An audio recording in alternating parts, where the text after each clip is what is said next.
I just moved into a new house. And by just, I mean it's about 7 months ago, but we've been keeping it secret. It was really difficult. We had to change. A lot of the podcast stories that we had happened in the new house, and we cut out a story because I was like, yeah, Nelly was upstairs, and I don't have an upstairs in my old house, so we just had to fucking lose the story because we couldn't cut around the fact that she was not upstairs. But yeah, I just moved into my new house. Yeah. I purchased it like 6 or 7 months ago. What's your favorite thing about the new house? With the water fountain. I have a water fountain, and it's like a school water fountain, but it shoots out. It's not your favorite thing about the house. It can't be. Okay, it shoots out fruit punch. That's like a big. It's a fruit punch water fountain. Right. It's like something you'd find at a high school. It's fucking amazing. What I also love about this house is I really didn't get to show this on my house tour yet, but I have a bed. My friend Kourtney Kardashian has a ginormous bed. And it's not a California King. It's like a custom sized bed. And I got her measurements, and I exceeded those measurements. And now I have a bigger bed than Kourtney Kardashian. And I've been trying. This has been my serious goal, and it is now sitting in my room. It's so fucking big. What are the dimensions, or who ordered the bed? It's like 12 feet by 12 feet or something. Yeah, it's like an emperor size bed. It's called an emperor bed. It's 12 feet by 12 feet. Like fucking go in. Like I went in my old room at my old house, and I measured it. It doesn't even fit in my room. That's how big it is. And I slept on it for the first 2 nights, officially, and it doesn't feel good. It wasn't a good idea. What? Because it's like I laid on it. It was great. It's so comfortable. Comfy. Yeah, but the problem with it is I'm gonna sound like an idiot, but it's so big that you feel like you're just sleeping on the floor. Because you're there's no longer the illusion of being on a bed and being on a raised platform. It just feels like one big bed. And I know I'm well, your bed is low to the ground. Maybe that's the problem. But not only that, but let's say I want to get water. I have to, this is like the stupidest thing. This is first world problems. Sure. But when I have to get water, I got the bed because I thought it was funny. Very, very first world. No, yeah. I got the bed because I thought it was funny. And I love people's reactions when they see it, and I wanted a bigger bed than Kourtney just to say I have a bigger bed than Kourtney. No other reason. I don't think it's a practical bed at all. It's actually so inconvenient, but it's so worth the joke. Yeah. So I'll never replace it. But it's when I have to get water for my bedside table, it's not a turn away. It's it's 2 full 360s on the bed. Yes, I had to get up today. It's brutal. And come around the other side where Joe was editing, and it felt like it took me 3 minutes. Yeah, I had Jason come on the other side of us, and he literally had to walk off one side of the bed and walk around, and it was like everything you don't like, just give it to Jonah. No. I do love it. I'm just complaining about it because I think it's funny to complain about a bed that's too big, but it's the funnest, the most fun thing. Well, maybe when you get somebody in there, it'll be fun. Yeah. You mean your girlfriend? A girlfriend, yeah. When you meet that special someone. Do you think it's gonna happen with this new house? If it doesn't, then you're a fucking lost cause, girl. It better happen. That's not why I got this house, to find love. Really? Because I thought you got it to impress Natalie. You said yesterday. Yeah, but that was partially a joke. Because I know she's not in, she's in a relationship, obviously, and Todd's so cool. Why are you getting so defensive? Todd's just the coolest guy. I'd never want to do anything, Natalie. Would you want to go out with me? Who's your favorite person to see in the house? I have my favorite person that I saw here. Who'd you see? I saw Jack, our manager here. Yeah. It makes me fucking laugh. I love seeing Jack. Yeah, because usually you're harried and completely stressed out. Yeah. And not enjoying how nice the house is. And Jack just rolls in. He's like, "My man, want to play pool?" He's like, "Jason, we're moving up in the world." Yeah, bro. Jack's so fucking lucky. We're lucky to be able to do what we do, but our manager is so much more luckier that he found us. Yes, but he is. I really do love having him. He's a great manager. I haven't dropped him. Have you ever thought about dropping Jack? No. Oh. No, I haven't. There's definitely been moments for me. I'm gonna get a phone call tomorrow. There's definitely been moments, but and you can't fucking yell at the dude because you'll be like, "Yo," now I'm getting better brand deals, but before I wasn't getting any for quite some time now. Remember that? It was it was 3-4 months where everybody around me was getting so many brand deals and we were getting nothing. Yeah. And I was like, "Jack, yo, what the fuck are you doing in your office, bro?" I was just you gotta fucking send me some brand deals. And like Natalie talked to him, and then every time you like try to like yell at him or be stern with him, he literally just goes, "My man, you know I'm working." He goes, "You know I'm working on it." So like Jack just texted me the minute we sat down, and it said because we had a good day here today because David posted and it went well. Yeah. And Jack said he said I asked David if I could have a hug, and he said fuck no. No, He literally did. I was walking upstairs and Jack goes, "Yo, come here, give me a hug." I turned on the stairs. I was like, "Are you fucking crazy?" So you had a nice day today. Things went well for you. Posted a video, and then he came over. Well, hold on. It was stressful as shit. It was. We uploaded the vlog, and like the only thing I ever do, really anything in my life, is to make a fun video. And like I bought this place because I thought it would make a really fun video. And I was like, for the last 7 months, I was like thinking about like what cool things we can put in this house tour and make it fun. And then I put a song on the montage, and the song got copyrighted to where the copyright owners didn't allow the video to play in the United States. I called you this morning. Which is 60% of my audience. This morning, I said that to you. I know. So I fucked up. So we had to pull the video down within the first 5 minutes, and then we had to edit a new song that I don't think fit as well as the initial one, but whatever, it worked. So that was stressful. But yeah, the video is up. People enjoy it. People are excited about the podcast video. We're in the studio right now. It looks yeah, great. baby. I'm fucking stoked on that. But yeah, a little bit more about this place. I first saw the new house like a year and a half ago. It was being built. I brought Carly and Aaron here. You came here too. You saw this house when it was being built. It was just fucking dirt. Mm-hmm. Like it was dirt and a pool, and like it was just like they were like, if you want to put an offer now, like whatever. And I was like, I didn't even think about it because we were looking at like 40 places. Like we were looking at so many different homes. Yeah, and then we came back like 7 months later. Yeah, the house was finished, and I fucking had no idea that it was that same house. Because we've seen so many houses, and yeah, Natalie, what happened then? And this is where I was gonna chime in. Yeah. And David was like, "No, Natalie, this is not the good place." And I was like, "David, this is the one thing you asked for was having our old house on crack, and that's exactly what this is. It's like the same wood furnishing, same white, same style, beautiful view, all these things." And he was like, "No, man, are you crazy? Like that is not it. I did not get that vibe at all." I was like, "David, this is the one." And then we went back and it started to grow on him. What? You're wrong a lot. What do you mean? Because in my mind, when you talk to me, I always have I have a switch. It's like, well, David's right. He's more successful than me. So I usually just defer to you. I don't think. But you're wrong a lot. You're fucking wrong. No, about that. no. Listen, this house is so amazing. I love this house now. It's grown on me, but I needed convincing at first. Like I really needed. And what was our initial budget when we were looking for houses? Like 4 or 5. $4 to $5 million. That was our budget. And then we saw this house, and our real estate agent goes, "They're probably gonna want to sell." Like I'll be honest with you, they're probably gonna want to sell for $5 to $6 million. And I was like, oh my fuck! I was like, I got so fucking frustrated. I was like, I can't do it. And then the offer came back. We're like, fuck it, we're gonna put an offer for $5 million. And then the offer came back, and they're like, sorry, we can't do it for that. And then my real estate agent's like, I think they want 6. And I was like, okay. And then they said that we offered them $6 million, and they said no to that. And then we offered them $7 million, and they said no to that. And then like a week later, we saw this house listed for $12 million on Zillow. It was listed for $12 million, and I was just fucking freaking out. I was like, fuck, that's my fuck. I was so invested in this house now. Like I spent like a month and a half like obsessing over this. And I was like, fuck, someone's gonna take it. It's $12 million. And I told my real estate agent, I was like, what do they want? And he's like, dude, I'm telling you, they'll take it for 9. And I was like, oh my fuck. So I go to him and I go, dead ass, I am not going over $9 million. That's it. And I don't think he understood what dead ass meant. I was like, when I say dead ass, that means I cannot spend any more money on it. Like that is it, $9 million. And he comes back and he's like, dude, they really want 12, but he told me if you sign right now, he'll sell for 9.5. So then that's when I hit up Jason. You're looking at me like this is the first time I'm telling you the story. I forgot a lot of that. And then I tell Jason. Well, you're telling it in a good way.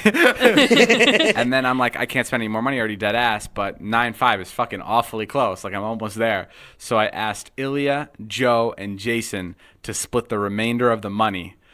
So they paid for the rest of the house. Yes. So now Jason, Joe, and Ilya, like, they just met with a lawyer today to finish it all up. They own part of the house because I refused, because I said the word dead ass and I cannot break that word. So now they pitched in. And the lawyer is baffled. Wait, what did the lawyer say? Oh, you actually did talk to him. I haven't talked to him, but I heard through Ilya that he is baffled as to why we want to do this. And it is the dumbest thing for someone to do, to just give someone money towards a house and not. It doesn't really make much sense. But it's good for jokes. I mean, it's good for me to be able to say, "Hey, Dave, my kids are coming over because we're gonna use my backyard." Yeah, like I own part of the house. Yeah, it's so funny. Like Joe has already claimed like one corner of the house is 100% his. Which corner did he claim? Right under the stairs.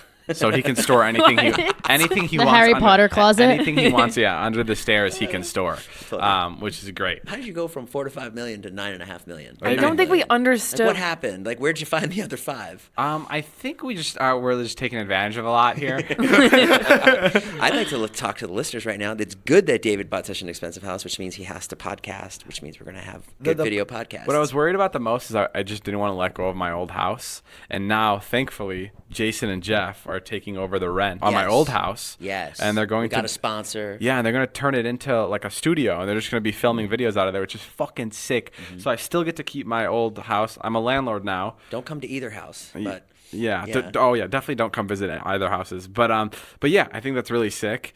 And the other part I was worried about, I was like, this is so much money I just spent on this house. But the guy who sold it to me, the guy who built this house, he came over like a week ago, and he goes, a week after we closed with you on the house, I got an offer for $11 million in cash on the house. What? And he goes, if you ever want to sell this, if you want to sell this today, I'll make you at least $1 million. I guarantee it, which is pretty fucking sick. So I'm pretty stoked about that. Been kicking themselves. They also made a lot of good upgrades to this house, so it's already worth way more. Oh, speaking of kicking themselves, the fucking craziest thing is I did not know this. When you buy a new build, like I did, this is a brand new house, no one's stepped foot in it. When you buy a new house, they have to fix everything about the house for the next 5 fucking years. Oh, wow. They sold it to me. They're not I'm not renting. They sold me the house, but they're like, if the chairs or if the stairs start chipping, or like the lights go out because of whatever they did, or like the doors aren't working, they have to come and fix that. Isn't that fucking insane? Oh my god. That's so. I'd never build a fucking house. That's what got me to buy the house, because my real estate agent was like, "Yo, anything breaks, they got it for 5 years." I was like, that sounds so fucked up, but I'm down. Sign me up. Damn, it's crazy. When I came in here tonight for the 3rd time today, I got pretty emotional. You actually got emotional? Yeah, I did. I just got emotional to come and do this, like, because we stopped for so long. My favorite part was editing the house tour video and like just like putting it together. It felt like a puzzle, and like I loved like being under that stress and like trying to figure it out and like screaming. Like I was screaming, I was yelling. I was like, when you lost the song, you threw a bunch of stuff. Pillows. You threw some pillows at the Beatles picture you have. yeah. I threw, which was ironic because they were throwing pillows in the picture. Yeah. When I lost the song earlier because it was copyrighted, I fucking screamed, and I felt like I mean I was really pissed because I love that song for that part of the montage, and I remember the housekeepers walking into the room with like all the clothes in the hamper, and I remember just looking at her. She looked terrified, and I felt so bad because all you heard me go was "fuck," and I just fucking no. Literally echoing like throughout the whole house. Like, you could just hear "fuck." Yeah, it was like really. It was one. Like that. It was one really loud. I fucking hate this. I'm gonna fucking vomit. And then you're like, if this gets covered, I'm gonna fucking break my laptop. I'm done.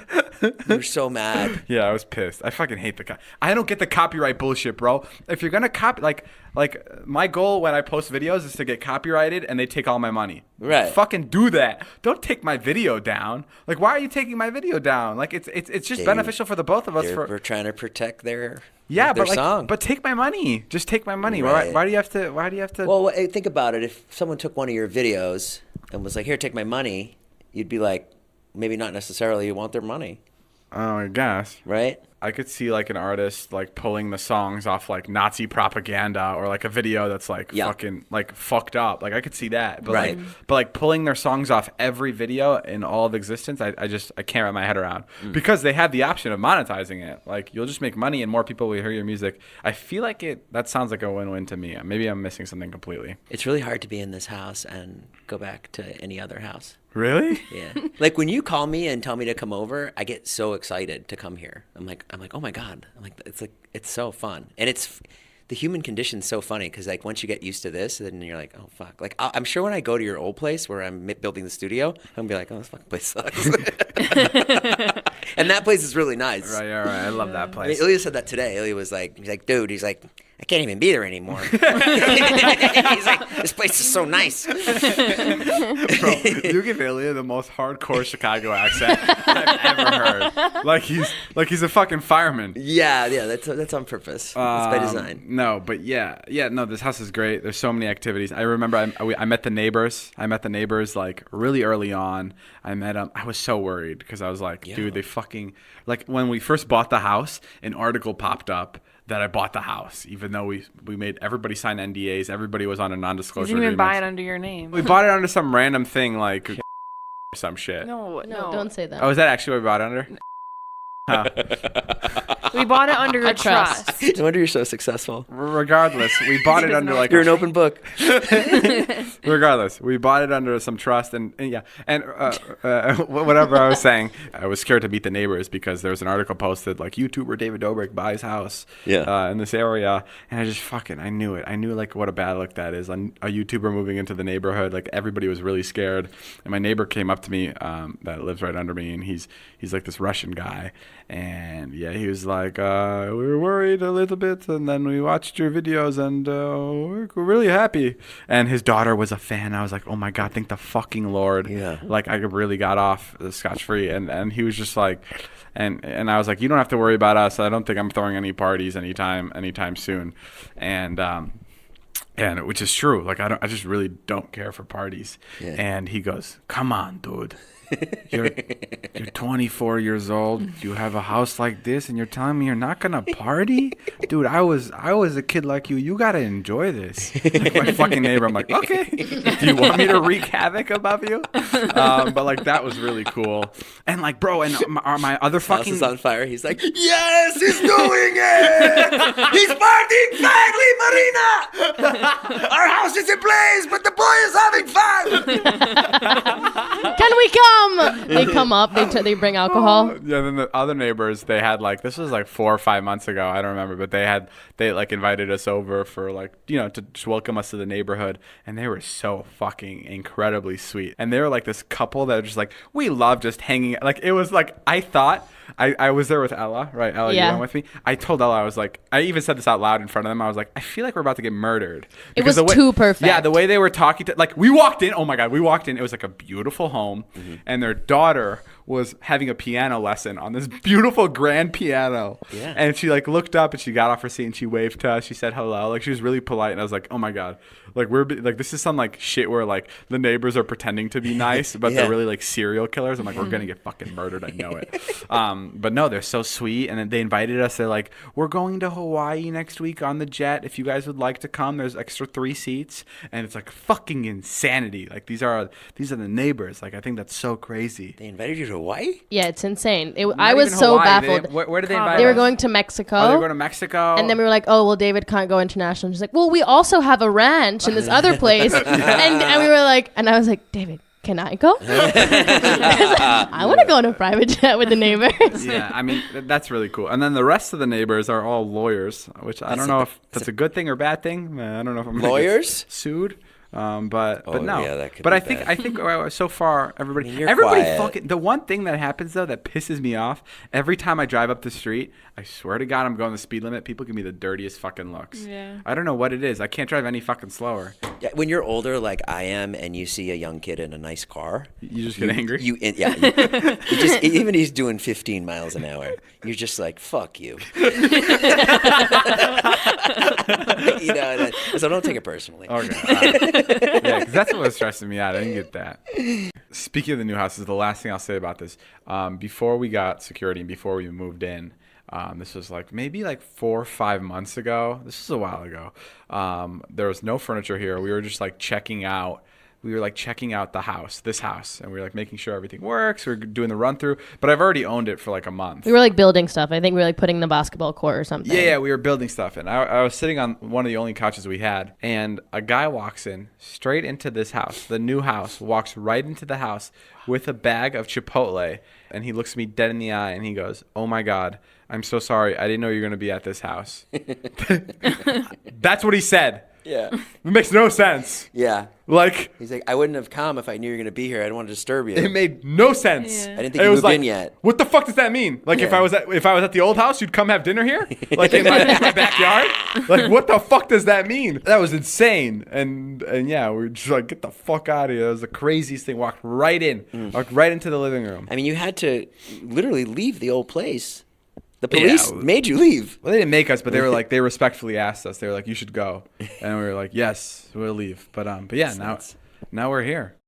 All right, guys, that's all the time we have for today's podcast. Thank you guys for listening. Guys, go check out the Views podcast, now available on video. If you listen to this podcast, but you want to see The Surprise with Halsey, you'll be able to see it on the Views podcast channel. It's youtube.com/views. Go check it out, and we'll see you guys later. My name is Jeff. Bye.